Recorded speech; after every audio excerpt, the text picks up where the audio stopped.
Hello' everyone, আজি ৰান্ধো বলক নলটেঙাৰে মাছ। দেখিছে বইল ৰান্ধিম। এইখিনিনো মই কেনেদৰে ৰান্ধিলোঁ ভিডিঅ'টো শেষলৈকে চাই থাকিব নিশ্চয়। এয়া ঘৰতে বগৰীজোপাতে বগাই থকা নলটেঙাজোপাৰ পৰা কেইখিলামান ছিঙি লৈছোঁ। এনেদৰে ছিঙি ধুনীয়াকৈ ধুই চাফা কৰি লৈছোঁ। তাৰপিছতে মই মাছখিনিও ধুনীয়াকৈ চাফা কৰি লৈ এনেদৰে ভাজি লৈছোঁ।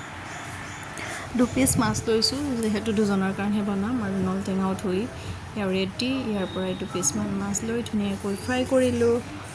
আৰু ইয়াত দেখিছে আনফালে এখন কেৰাহীত পানী দিছোঁ আৰু তাতে হালধি নিমখ দি ধুনীয়াকৈ উতলিবলৈ দিছোঁ। আৰু নলটেঙা ধুই চাফা কৰি ৰেডি। আৰু এইফালেও আদা নহৰু জলকীয়া ধুনীয়াকৈ খুন্দি লৈছোঁ। তাৰপিছতে উতলি থকা সেই কেৰাহীখনতে আদা নহৰু দি আকৌ উতলিবলৈ দিছোঁ। মাছো ফ্ৰাই কৰি ৰেডি হৈ গ'ল। আধা সিজা কৰিছোঁ, যিহেতু বইল কৰোঁতে আকৌ সিজিবই। আৰু এইখিনি মই কুটি লৈছোঁ। কুটি লোৱা নলটেঙাখিনি উতলি অহাৰ লগে লগে দি দিলোঁ। তাৰপিছত ঢাকোন লগাই ধুনীয়াকৈ উতলিবলৈ দিম। তাৰপিছতে দিম মাছখিনি। এয়া দেখিছে ধুনীয়াকৈ উতলি আছে। গৰমৰ দিনত যে এইখন চব্জিৰ টেষ্টেই সুকীয়া।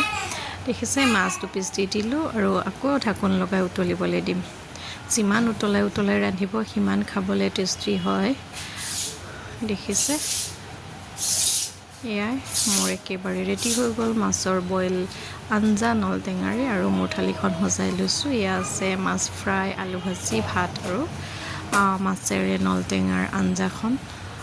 তাৰপিছতে আছিলে পচলা আৰু মাছৰ মাথা দি জ্বলা ভাজি। এয়া দেখিছে ধুনীয়াকৈ মোৰ মাছৰ থালিখন একেবাৰে ৰেডি হৈ গ'ল।